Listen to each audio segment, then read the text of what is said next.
हमारी संस्कृति, हमारे संस्कार सदा रहे हमारे साथ।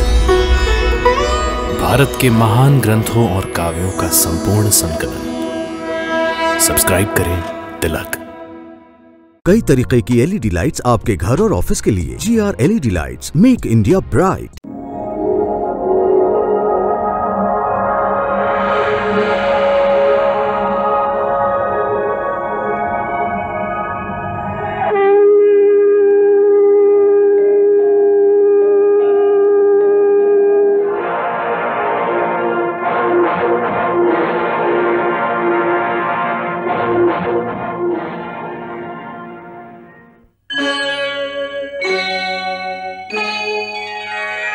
कृष्णा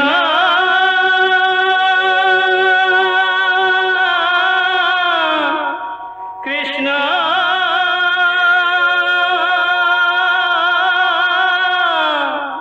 हरे कृष्णा हरे हरे।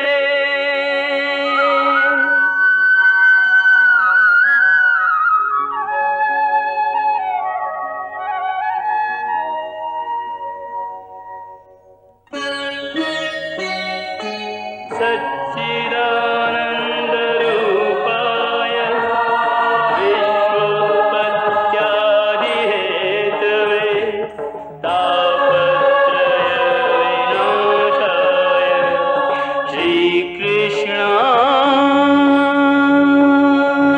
वयं नमः।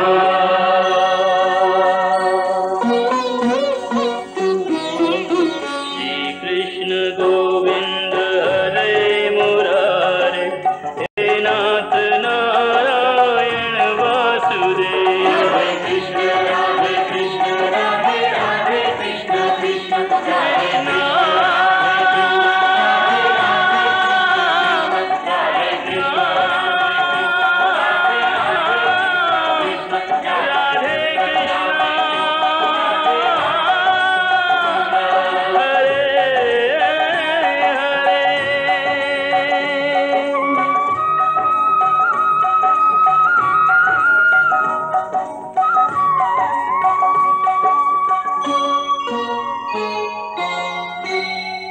हे केशव, तुम कहते हो कि प्राणी को सारे कर्म इस प्रकार करने चाहिए जैसे वो भगवान की पूजा कर रहा हो अथवा लोक कल्याण के लिए कोई यज्ञ कर रहा हो, जैसे द्रव्य यज्ञ, ज्ञान यज्ञ आदि।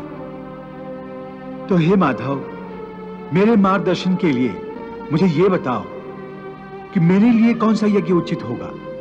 रण यज्ञ। रण यज्ञ? हाँ पार्थ, तुम एक क्षत्रिय हो। धर्म की रक्षा के लिए ही शस्त्र धारण करके तुम इस युद्ध भूमि पर आए हो। इसलिए इस समय तुम्हें सबसे पहले रण यज्ञ ही करना चाहिए, अर्थात युद्ध करना चाहिए। ये कृष्ण की मुरली की तान युद्ध पर ही आकर टूटती है। देख रहे हो संजय, अपनी बांसुरी से कृष्ण ने नया सुर छेड़ा है। कोई मानेगा भला? युद्ध को रण यज्ञ कह रहा है। हे पार्थ, कर्म योगी का जीवन भी एक यज्ञ ही होता है। इसलिए तुम भी आसक्ति से मुक्त होकर स्वधर्म पालन करो, युद्ध करो। हे पार्थ, यदि तुम धर्म के लिए युद्ध रूपी यज्ञ करोगे तो दूसरे लोग भी तुमसे धर्म की प्रेरणा लेंगे, क्योंकि श्रेष्ठ पुरुष जो जो आचरण करते हैं, अन्य पुरुष वैसा ही आचरण करते हैं। सब उसी का अनुसरण करते हैं, क्योंकि बड़ों का अनुसरण छोटे तो करते ही हैं। हे अर्जुन, मेरी ओर देखो। यदि मैं भी तटस्थ होकर निष्क्रिय हो जाऊं, न्याय का समर्थन ना करूं, अन्याय का प्रतिरोध न करूं, तो लोग मेरा अनुसरण करके निष्क्रिय हो जाएंगे, कर्म का त्याग करेंगे और इस लोक का सारा विधान अस्त व्यस्त हो जाएगा, संसार नष्ट हो जाएगा। इसीलिए श्रेष्ठ लोगों को दूसरों को अधर्म से बचाने और धर्म के रास्ते पर चलाने के लिए आदर्श कर्मों का उदाहरण दिखाना पड़ता है। मैं भी इसी उद्देश्य से कर्म करता हूं। इसलिए नहीं करता कि मुझे कर्म करके कुछ पाना है, असाध्य को साधना है। सब तो मेरे वश में है।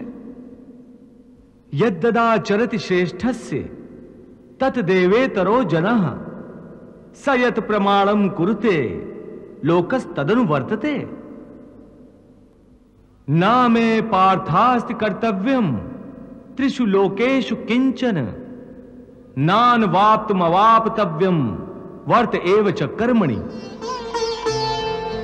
श्रेष्ठ पुरुष जिस पथ पे गमन करे, चलते हैं सभी पद चिन्हों पे उनके।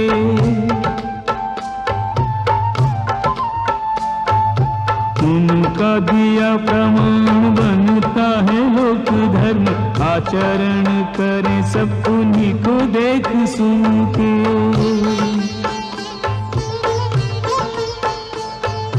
मेरे लिए कोई कर्तव्य ना अप्राप्य कुछ, फिर भी मैं चलता हूँ कर्म पथ चुन के। ऐसा न करूँ तो बड़ी हानि होगी पार्थ, क्योंकि मुझी को आदर्श माने प्राणी त्रिभुवन के।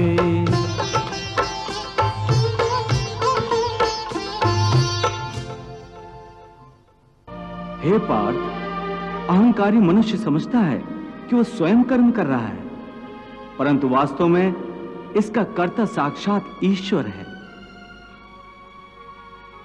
ईश्वर तुमसे कर्म करवा रहा है। यह मानकर तुम अपने सारे कर्म मुझे अर्पण कर दो। कर्म फल की आशा छोड़कर युद्ध करो। अर्जुन, तुम मेरे मित्र हो, सखा हो, फिर भी मोह माया के अधीन कैसे हो गए? याद रखो पार्थ कि अधर्म का साथ देने वालों का विनाश अधर्मियों की तरह ही होता है, और जो तुम्हारी तरह धर्म के मार्ग से हट जाता है और धर्म पर चलने वालों का साथ नहीं देता, वो अनजाने में अधर्म का ही साथ देता है, अधर्मियों की सहायता करता है।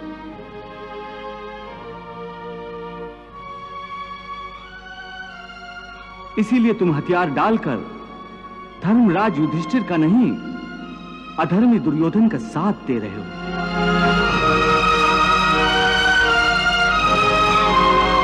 हे अर्जुन, तुम महात्मा हो, महात्मा जो दूसरों के लिए जीते और दूसरों के लिए मरते हैं। वो अपना जीवन और अपनी मृत्यु दोनों ही लोक कल्याण के लिए समर्पित करते हैं। इसलिए तुम्हें भी लोक कल्याण के लिए जीवन मृत्यु के स्तर से उठकर सोचना और निष्काम कर्म करना चाहिए। हे अर्जुन, जीवन देने वाला और लेने वाला मैं हूं, जन्म भी मैं हूं।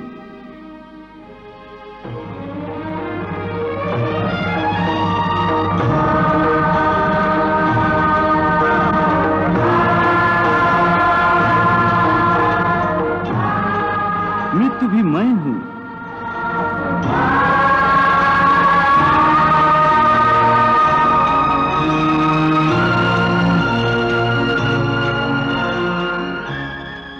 हे अर्जुन, जो अज्ञानी मेरी निंदा करते हैं, मेरे बताए हुए कर्म योग को नहीं अपनाते, वो नष्ट हो जाते हैं। क्योंकि जो अहंकारी होते हैं वो अपने अहम से बंधे रहते हैं, इसलिए अपने आप को समर्पित नहीं करते। समर्पण का अर्थ है अपने आप को, अपने संपूर्ण अहम को प्रभु के चरणों में विलीन कर देना।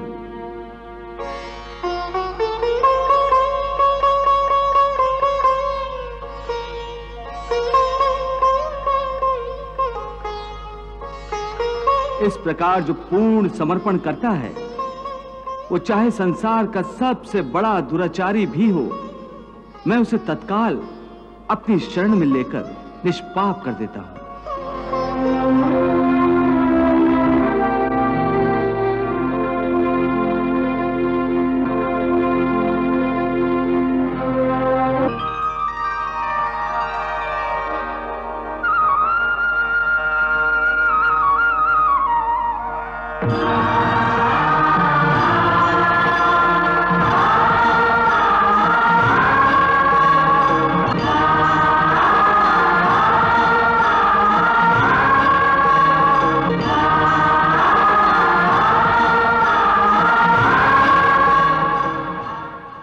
हे संजय, कृष्ण के उपदेश के अनुसार तो मैं पहले ही कर्मयोग को अपना चुका हूं। वो कहता है कि क्षत्रिय का धर्म युद्ध करना है और इसीलिए मैंने अपने धर्म का पालन करने के लिए युद्ध करने की आज्ञा दे दी है। फिर तात वेदव्यास मुझे अपना कर्तव्य करने अर्थात युद्ध करने से क्यों रोक रहे थे? युद्ध के भीषण संहार का दायित्व मुझ पर क्यों रख रहे थे?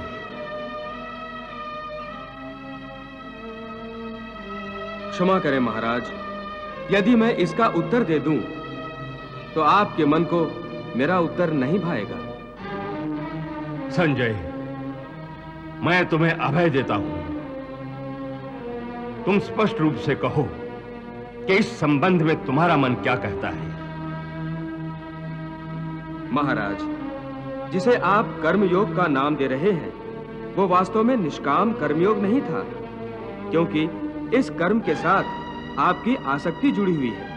आप इस कर्म का फल अपनी इच्छानुसार चाहते हैं। आप हस्तिनापुर का राज सिंहासन चाहते हैं।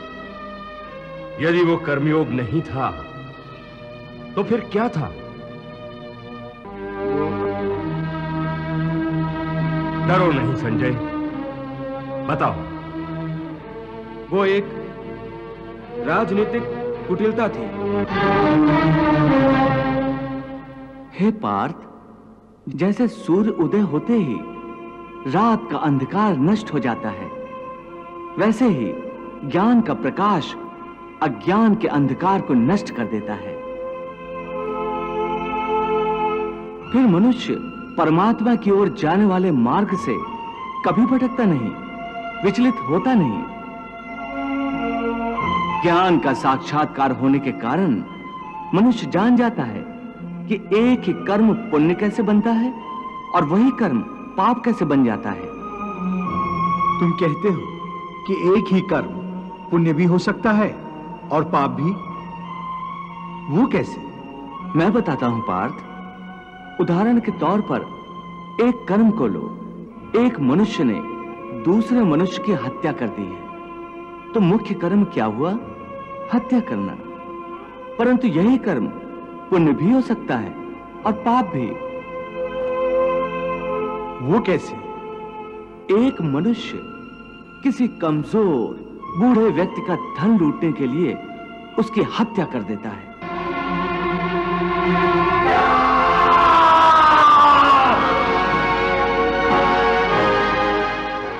तो वो क्या हुआ? निश्चय ही वो पाप है।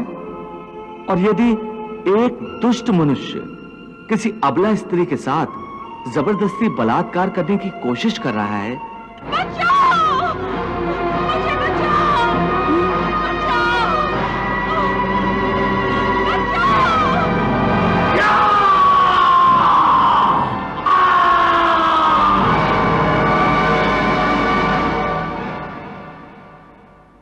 तो उस अबला की रक्षा के लिए यदि बलात्कार करने वाले की हत्या कर दी जाए तो वो क्या होगा? ये तो स्पष्ट है कि किसी निसहाय अबला की रक्षा करना पुण्य होगा। तुमने स्वयं ही अपने प्रश्न का उत्तर दे दिया पार्थ।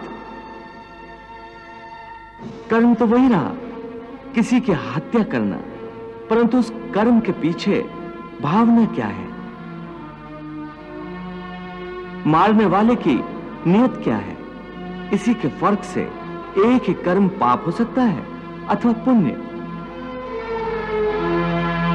हे अर्जुन, जिस भावना, जिस नियत से मनुष्य कर्म करता है, उस नियत के कारण एक ही कर्म किसी के लिए पाप बन जाता है तो किसी के लिए पुण्य बन जाता है। कर्म के इस ज्ञान के द्वारा ही मनुष्य को कर्म, अकर्म और विकर्म की पहचान होती है। कर्म, अकर्म, विकर्म, ये क्या है? हे अर्जुन, मनुष्य जब निष्काम भावना से कर्म करता है तब उस कर्म का फल उसे नहीं भोगना पड़ता, इसलिए वो अकर्म हो जाता है। कर्म उसे कहते हैं जो सकाम भाव से फल की इच्छा से किया जाता है। उसका फल कर्म के अनुसार अवश्य मिलता है, अच्छे कर्म का अच्छा और बुरे का बुरा। और विकर्म? असत्य, कपट, हिंसा आदि अनुचित और निषिद्ध कर्म विकर्म है। इसका अर्थ केशव युद्ध विकर्म है, क्योंकि इसमें हिंसा है। हे पार्थ, तुम अब भी अज्ञान के अंधकार में भटक रहे हो, इसलिए ऐसी बातें कर रहे हो। मैंने अभी तुम्हें बताया कि कर्म जिस भावना से किया जाए उसी से वो पाप या पुण्य होता है। युद्ध यदि अपना धर्म समझकर अधर्म का, अन्याय का नाश करने के लिए किया जाए तो उस युद्ध में मरने पर भी प्राणी को स्वर्ग की प्राप्ति होती है। इसलिए तुम सारी शंका कुशंकाओं को त्याग दो और युद्ध करो। हे अर्जुन, जब तुम्हें ज्ञान प्राप्त होगा तब तुम जान जाओगे कि यह संसार मेरी ही माया है, यह संसार मेरे ही से उत्पन्न हुआ है। मैं ही संसार का पालक हूं।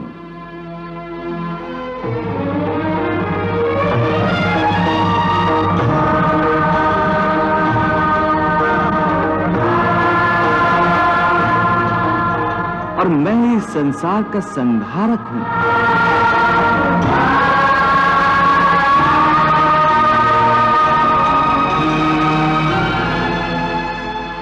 ये सारी सृष्टि मेरी ही माया का खेल है।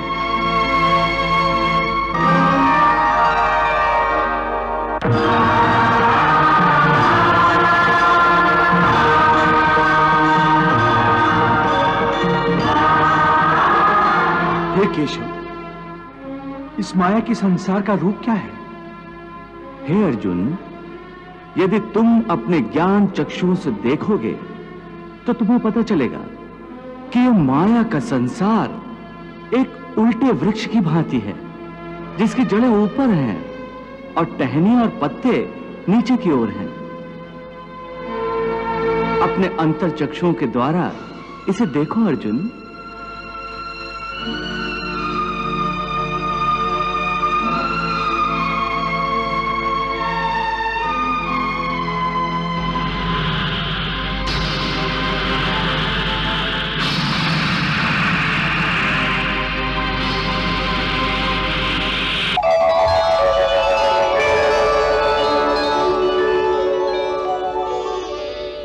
हे केशव, मैं संसार वृक्ष को देख सकता हूं।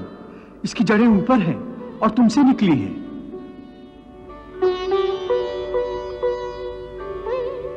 हाँ अर्जुन, जैसा मैंने कहा, यह माया का संसार मेरे ही से उत्पन्न हुआ है, इसलिए इसकी जड़ें मेरे में हैं।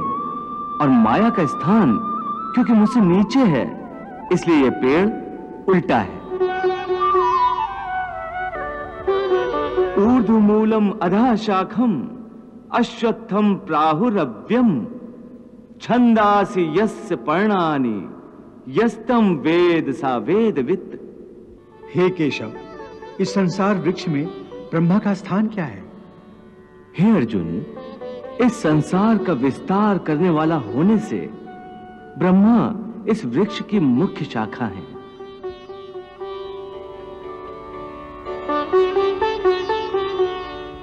और वेद इसके पत्ते हैं।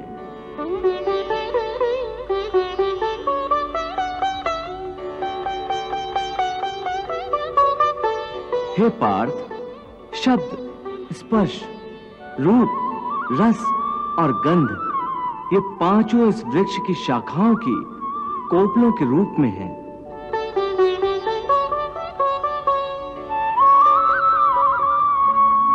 हे पार्थ, इस माया वृक्ष को सत, रज और तम तीनों गुणों के जल से सींचा जाता है।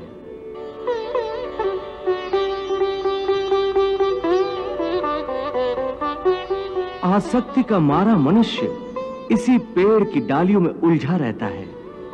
पार्थ, ये वृक्ष अनादि है, अनंत है। ये वृक्ष संसार की माया का प्रतीक है।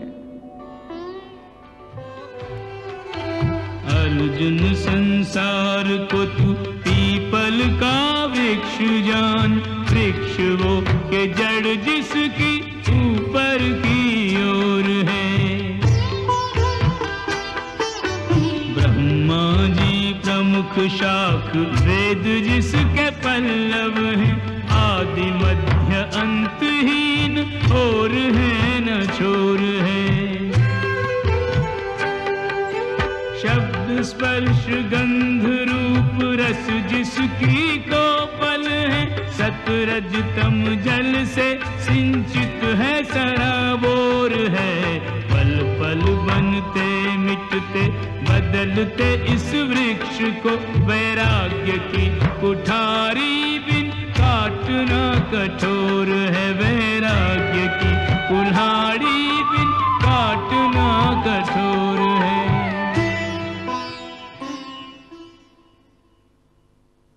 हे मधुसूदन, जब ये पेड़ ही सृष्टि है तो इसकी विशाल छाया भी हर ओर फैली होगी। तब मनुष्य इसकी छाया से कैसे बचकर रह सकता है? हे अर्जुन, ये ठीक है कि ये वृक्ष विशाल है, परंतु इस वृक्ष का विधाता तो उससे भी विशाल है।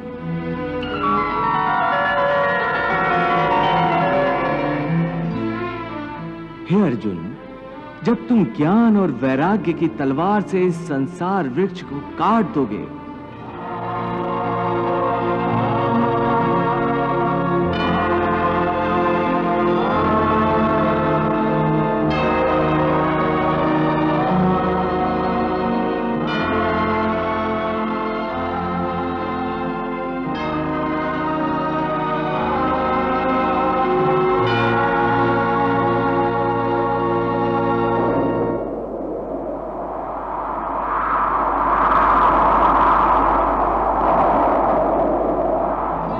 तब तुम्हें उस परमात्मा के दर्शन होंगे जो सर्वव्यापी है, हर जगह मौजूद है, सब में व्याप्त है।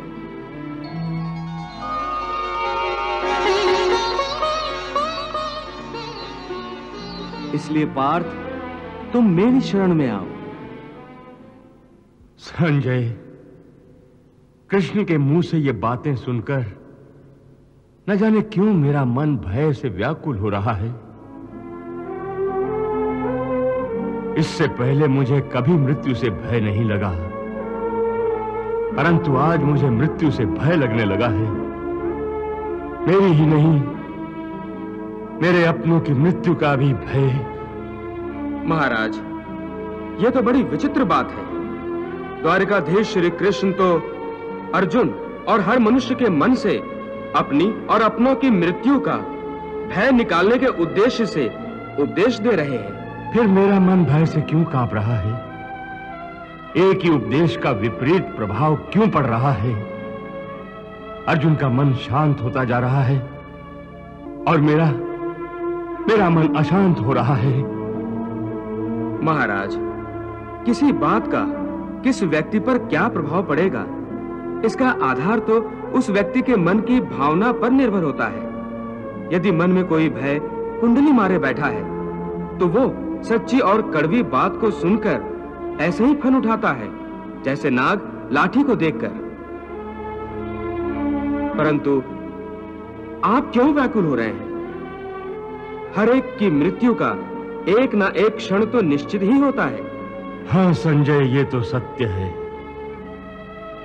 परंतु मेरी व्याकुलता का कारण यह है कि कहीं मेरे पुत्र मेरे कारण इस युद्ध में मृत्यु का शिकार न बन जाएं। उस समय मैंने कहा था कि प्रारब्ध में जो लिखा है वही होगा, मेरे हाथों में कुछ नहीं है। आज ऐसा लग रहा है कि उस समय मैं नहीं बोल रहा था, नियति ही मेरे मुंह से बोल रही थी। संजय, अब मेरे हाथों में कुछ नहीं रहा, कुछ नहीं रहा। सब कुछ कृष्ण के हाथ में है, सब कुछ। हे मधुसूदन, तुम कहते हो कि सर्वव्यापी परमात्मा की शरण में आओ, परंतु उस परमात्मा का स्वरूप क्या है? मुझे अपना वो स्वरूप बताओ जिसकी पूजा की जाए, क्योंकि संसार में भिन्न भिन्न लोग भिन्न भिन्न देवताओं की पूजा करते हैं। क्या वो पाप है? नहीं अर्जुन, पूजा कभी पाप नहीं होती। और जो प्राणी भिन्न भिन्न देवताओं की पूजा करते हैं वो भी वास्तव में मेरी ही पूजा करते हैं, क्योंकि इस विश्व के कण कण में मैं ही समाया हुआ हूं। ज्ञानी जन अपने ज्ञान चक्षुओं से मुझे हर जगह, हर प्राणी के अंदर देख सकते हैं। एक विद्वान ब्राह्मण में भी मैं हूं, तो एक चांडाल के अंदर भी मैं हूं, गौ में भी मैं हूं, तो एक कुत्ते में भी मैं हूं, हाथी में भी मैं हूं, तो चूंटी में भी मैं हूं। विद्या विनय संपन्ने ब्राह्मणे गवि हस्तनी शुनि चैव स्वपाके च पंडिता समदर्शिना। जलचर थलचर और गगनचर सृष्टि में जितने जीव हैं सारे,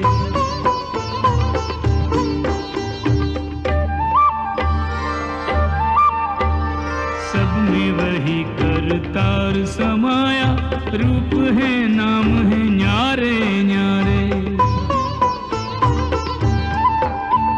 स्थावर जंगम जड़ चेतन सब,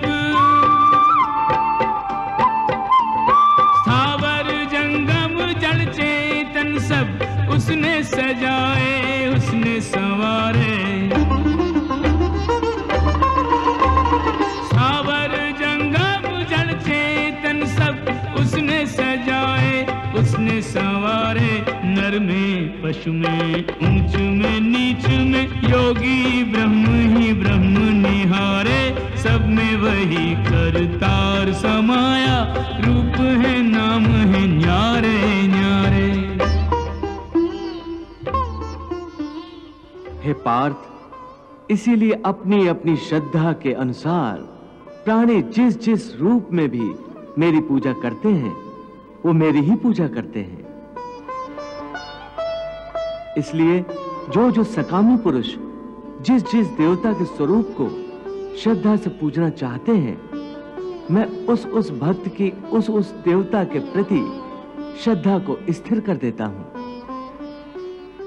यो यो याम याम तनुम भक्तः श्रद्धार्चितुमिच्छति तस्य तस्याचलाम श्रद्धाम तामेव विदधाम्यहम्।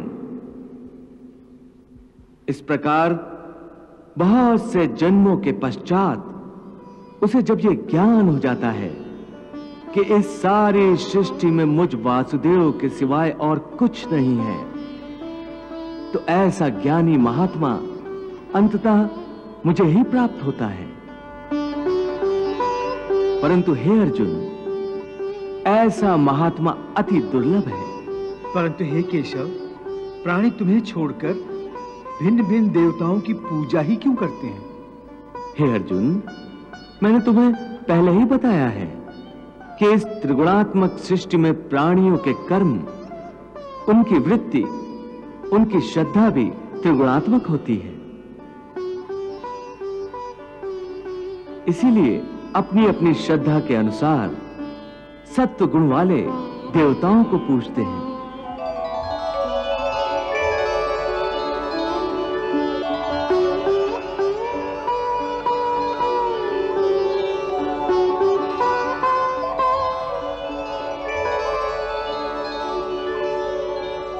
रजोगुण वाले यक्ष, गंधर्व आदि की पूजा करते हैं।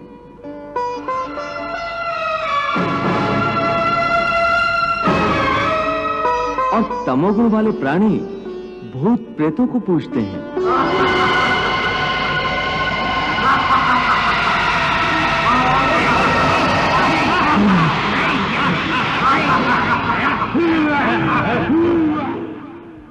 यजन्ते सात्विका देवान यक्ष रक्षांसि राजसा प्रेतान भूत गणाश्च चान्ये यजन्ते तामसा जना। हे अर्जुन, देवताओं को पूजने वाले देवताओं को प्राप्त होते हैं और मृत्यु के उपरांत अपने कर्मानुसार कुछ काल तक स्वर्गलोक में निवास करते हैं।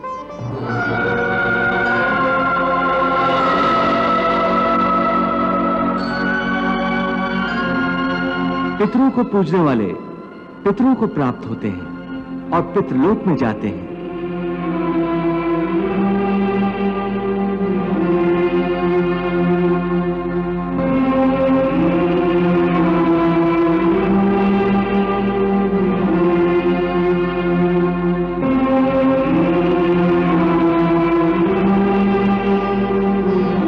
और भूत प्रेतों को पूजने वाले भूतों को प्राप्त होते हैं।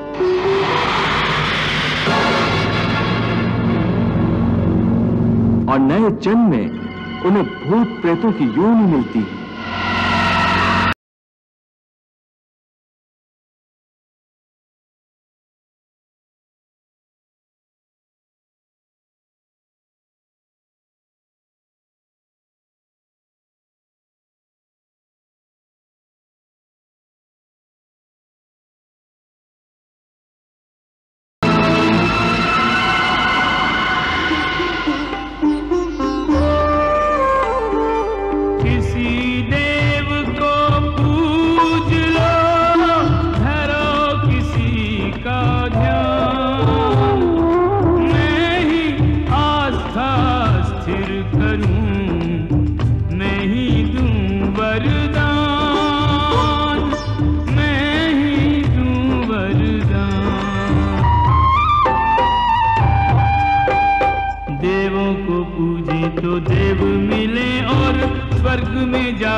केशव, तुम्हारे कहने के अनुसार मनुष्य अज्ञान के अंधेरे में अपने अहम का हाथ पकड़े भटक रहा है और इसीलिए समर्पण नहीं कर पाता।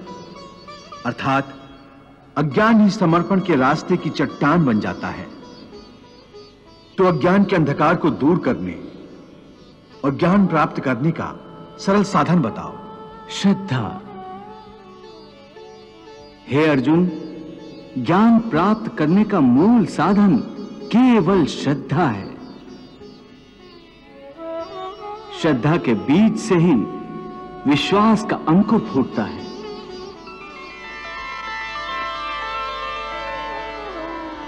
और आस्था का पौधा लहलहाने लगता है। फिर इसी पौधे पर ज्ञान के फूल खिलते हैं। श्रद्धावान लभते ज्ञानम तत्परा संयतेन्द्रियः ज्ञानम लब्ध्वा पराम शांतिम अचिरेण अधिगच्छति। हे भोलेनाथ, भगवान श्री कृष्ण भक्ति के संबंध में श्रद्धा को अधिक महत्व क्यों दे रहे हैं? देवी, श्रद्धा बिना भक्ति कैसे हो सकती है? श्रद्धा ही भक्ति का बीज है। मनुष्य के लिए श्रद्धा ही वो दिव्य नेत्र है जिनके द्वारा एक अंधा मनुष्य भी भगवान के स्वरूप के दर्शन कर सकता है। ये श्रद्धा ही तो है जो मनुष्य को एक पत्थर की मूर्ति में भी भगवान का रूप दिखा देती है।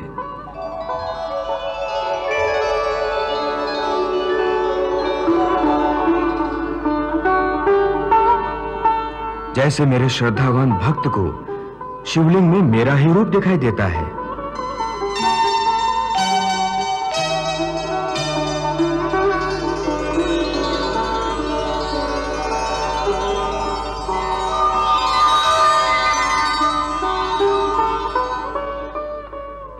परंतु एक नास्तिक को वो केवल एक पत्थर का टुकड़ा ही दिखाई देता है।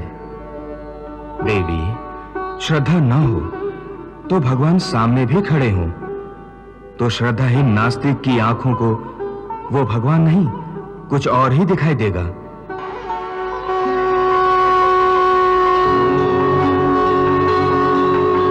फिर न श्रद्धा होगी और न भक्ति। श्रद्धा वो सीधा और सरल रास्ता है जो मनुष्य को प्रेम शांति की ओर ले जाता है।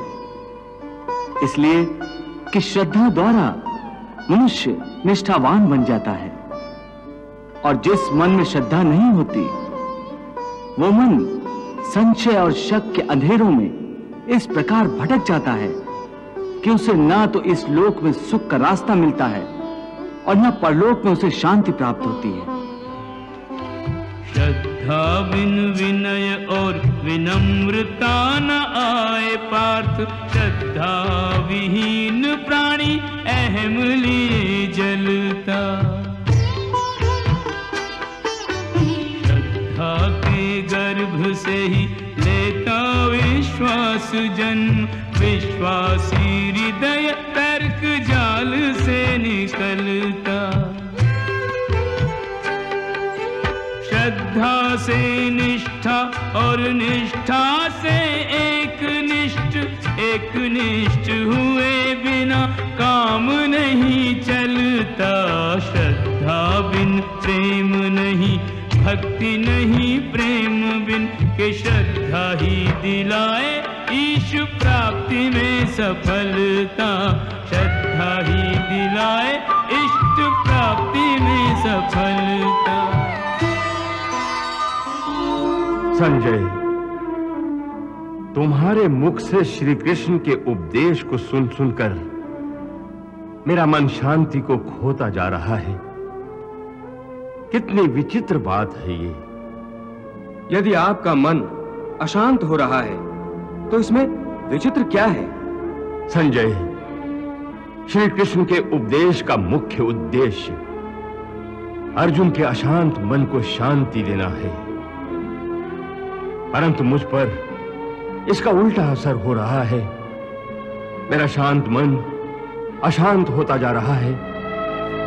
ऐसा क्यों हो रहा है संजय, क्यों हो रहा है? महाराज, श्री कृष्ण ने ठीक ही कहा है कि श्रद्धा न हो तो मनुष्य सुखी नहीं हो सकता। आपके मन में श्रद्धा का अभाव है, इसीलिए आप श्री कृष्ण के उपदेश के दर्पण में अपने आप को देखकर दुखी हो रहे हैं। हाँ संजय, मैं दुखी तो हो रहा हूं, और ऐसा लगता है कि अब यह सुख शांति मुझे कभी नहीं मिलेगी, कभी नहीं मिलेगी। जिस मन में श्रद्धा नहीं होती वहां शंका होती है। जैसे जहां उजाला नहीं होता वहां अंधेरा नहीं होता। न श्रद्धा होगी न आस्था होगी तो मनुष्य आस्तिक नहीं रहेगा, नास्तिक बन जाएगा, और वो कदापि सुखी नहीं हो सकता। हे अर्जुन, संशय के अंधकार को ज्ञान के प्रकाश से जो नष्ट कर देता है और ज्ञान द्वारा प्राप्त बुद्धि की प्रेरणा से अपने आप को समर्पित कर देता है, उसे कर्म नहीं बांध सकते। इसलिए हे पार्थ, अज्ञान के कारण जो संचय तेरे हृदय में उत्पन्न हुए हैं, उन्हें ज्ञान और विश्वास की तलवार से काट कर अपने कर्म रूपी युद्ध के लिए कमर बांध कर खड़ा हो जा। वाह प्रभु वाह। बहती रही गीता की गंगा, कर्म की धारा, भक्ति की धारा। अर्जुन के संग उस गंगा में करता रहा स्नान जग सारा।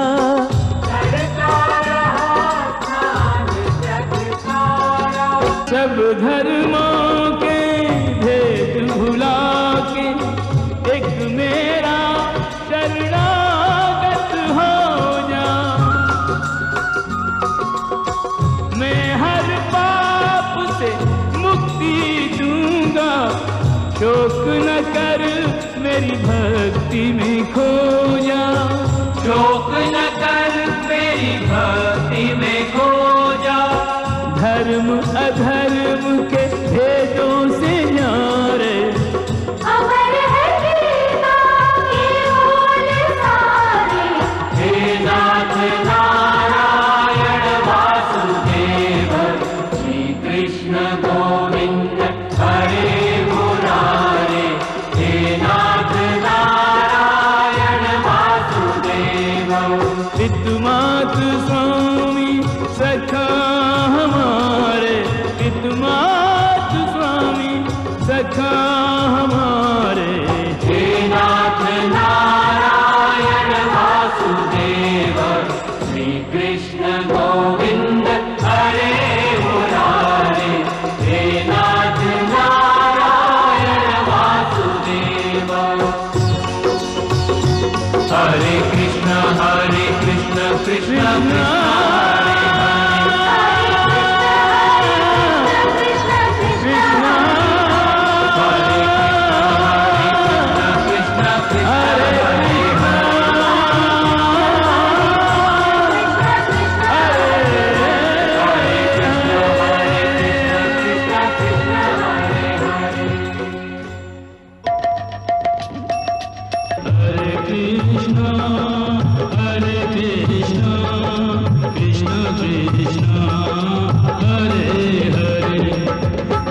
कृष्ण चरितं गुणानुवादं तत्प्रेरणा अहं करोमि। मम भावगीतं हृदयस्य प्रीतं त्वत्पद्मपादे समर्पयामि। हरे राम राम राम हरे हरे। हरे कृष्ण